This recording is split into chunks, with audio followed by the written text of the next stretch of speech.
Lançons-nous un défi.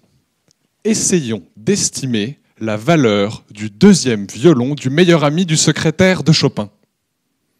Dans cette phrase, je nous ai donné beaucoup d'informations, mais elles tiennent dans une dizaine de cases de quelques tableaux bien sentis. Alors que si là devant vous, je prends un selfie, je vais utiliser des millions de pixels pour finalement pas dire grand-chose.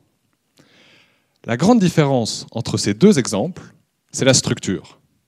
Autant une image se suffit à elle-même, autant les données relationnelles ont besoin de structure pour faire sens. Si je vous dis le deuxième violon, de quoi parle-t-on? Alors que si je vous dis le deuxième violon du meilleur ami du secrétaire de Chopin, c'est tout de suite plus clair. Réussir un défi sur des données relationnelles, c'est résoudre un problème. Mais pour résoudre un problème, il faut construire un modèle. Construire, mais pour construire, il nous faut des outils. Ayant quelques notions d'informatique, je pourrais fouiller dans ma boîte à outils, mais malheureusement, les outils pour travailler sur les données relationnelles n'existent pas encore. Alors oui, je pourrais fouiller et sortir le dernier gros réseau de neurones à la mode. Mais cela reviendrait à enfoncer un clou avec une enclume. Ou plutôt, utiliser un couteau pointu à la place d'un cruciforme pour visser quelque chose. Ce n'est pas très adapté.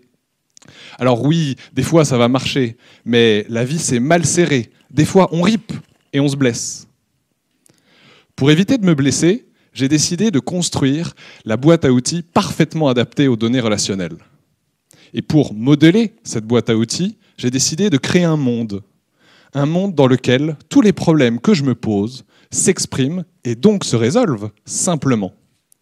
Ce monde, que je trouve génial personnellement, est à la fois relationnel et imaginaire.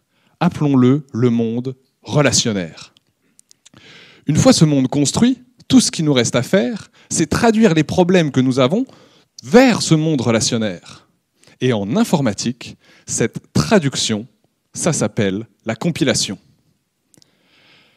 Ma mission de doctorant, c'est donc construire ce monde relationnaire, mais aussi améliorer la traduction vers celui-ci en changeant son vocabulaire, sa sémantique. Et ensuite, l'exploiter afin de résoudre des tas de problèmes relationnels. En soi, c'est créer les outils nécessaires à l'existence même d'autres thèses.